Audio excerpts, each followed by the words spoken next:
Hi everyone, welcome back to my channel. This is Pam. Wanted to come on and show you some baskets that I have made out of just strips of fabric. This is not the type that you wrap around the clothesline. This is just fabric strips sewn together. So I just wanted to let you see. I will have a tutorial coming soon on how to do this, but I just wanted to come on and give you a little teaser. So here we go. So what I did was I have them in different sizes, and I'm going to show you each size. And when I do the tutorial, I will put down below how many strips you need for that size basket. Okay, so anyways, this is my smallest one I started out with, and I only use batik fabric because when you're twisting your fabric to make the strip, you want the same color on no matter how you turn it. Regular fabric has a wrong side and a right side, where batik really does not. So anyway, so this is my first one that I did. I'll hold it up so you can see it. And it's the inside, and that's the bottom. So you can see it's just, I just used a zigzag, and it makes a nice little sturdy basket.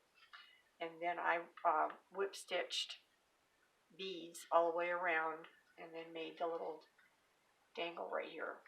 Now these are great for, holding little things like, your rings or coins or anything in your junk journaling area, your sewing area. Can hold nice little things. The next one up is this one. I love the colors in this one. That's the one thing about batiks is you get a lot of different variety of colors.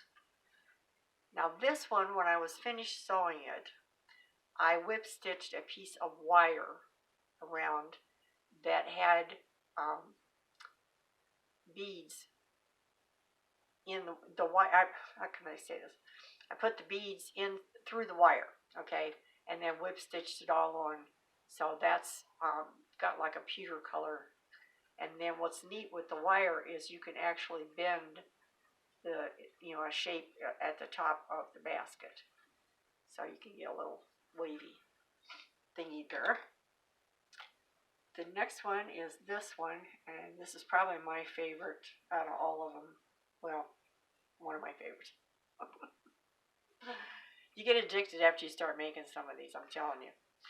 This is my purple one, which is my favorite color, of course. And we'll let you see up close. You can see all of the strips of fabric. And then again, this one I put the wire, I whip stitched the wire on first, and then I took multiple strands of beads on my needle and kind of overstitched it on the wire. See if you can see there. And then I made a little dangle for the one side here. It's just a bead. And again, you can shape the top of your bowl because of the wire. And then this one is a brown. And here's the bottom. And this one I didn't put the wire in it. I just took, I think it was like 4 or 5 beads I would put on the thread and then do an overstitch. And I just did it real tight all the way around so that it would cover the top. Because the one thing I've not perfected yet is when you're, in fact, I think I have one here I could show you that I haven't done anything else with. When you come to the end of your strip, which you'll see in the video when I do the tutorial, you're going to have a little uneven place like that. Well, that's why these come in handy. When you put the little beads on it, they disappear. So anyway, so that's the brown one.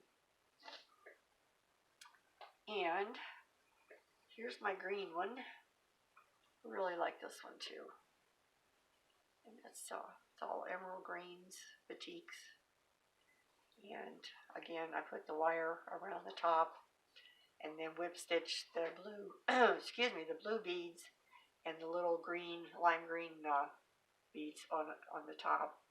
And then on the side I have a, what they call it, dichloric hand-milled glass bead as the decoration. But again, with the wire, you can shape it at the top of the basket. These are a lot of fun to make. It's a little tricky getting started, which you'll see in the tutorial, but it's still, they're unique. Every one is completely different. You can't mass produce these. Okay, this is my last one. It's kind of a mixture of tans and rose and blues, and it's got a little bit of everything. And again, just a zigzag stitch to hold the rows together. And I put the curved a little, I whip stitched the beads on with the wire, and then I did a little decoration up here, up front. And again, you can shape the bowl. So it depends on what you like. I did a couple of practice ones today just to play around a little bit. I did this little guy here. I haven't decorated him yet. That's just strictly the basket. And then there's this little purple one that I did. And then a little tiny blue one that I did. And then I did a coaster, which I thought turned out pretty cool. And just a good way to use your scraps. You know, these are 2-inch strips of fabric, so kind of like a jelly roll. And but anyways, so those are my baskets, and I hope to have my tutorial up in the next few days, and we will have some fun with that. So thank you for stopping by, and I hope you have a great evening. And if you haven't subscribed, please do. I do a lot of different things as far as crafts, but mostly junk journaling and sewing, as far as quilting or just different kinds of sewing like these baskets. So maybe give me a thumbs up and leave a comment if you have any questions or anything. And we'll see you again soon, okay? God bless every one of you. Bye-bye.